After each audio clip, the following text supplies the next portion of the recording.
মুসা আলাইহিস সালাম খিজির আলাইহিস সালামের ঘটনা বলেন। আমি খুব সংক্ষেপে বলবো, সময় কম।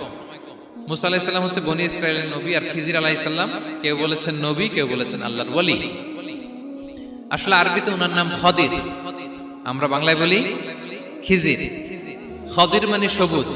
উনি যে কোনো জায়গায় বসলে ওখানে মরা গাছ লতা পাতা এগুলো সবুজ হয়ে যেত। অনুর্বর এলাকার উপর দিয়ে হেঁটে গেলে ওটা উর্বর হয়ে যেত।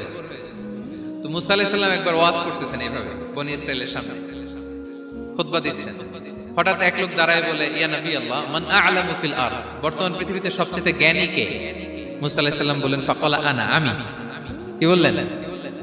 উনি আসলে ভুল কিছু বলেন নাই, কারণ প্রত্যেক জামানার নবীকেই আল্লাহ তাআলা সবচেয়ে বেশি জ্ঞান দিয়ে পাঠান, কারণ তার কাছে ওহীর জ্ঞান আসে, অদৃশ্যের খবর আসে, ইলমুল গায়ব আসে। কিন্তু এই উত্তরটা আল্লাহ তাআলার পছন্দ হয় না। আল্লাহ তাআলা চাচ্ছিলেন মুসা যদি বলতো আল্লাহ তাআলাই জানে কে জ্ঞানী বা আল্লাহই সবচেয়ে জ্ঞানী, এরকম হইলে ভালো হতো। কিন্তু মুসা আলাইহিস সালাম কি বলছে? আমি। একজন প্রশ্ন করলো, সবচেয়ে বড় জ্ঞানী কে? উনি কি বললেন?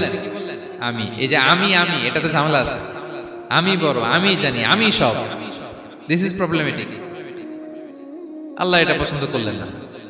আল্লাহ তাআলা মুসা আলাইহিস সালামকে বললেন, মুসা তুমি যে বলছো তুমি জ্ঞানী, না তুমি জ্ঞানী না, তোমার চেয়ে বড় জ্ঞানী আছে। মুসা আলাইহিস সালাম বলে, তাই নাকি? আমার চেয়ে বড় জ্ঞানী কে?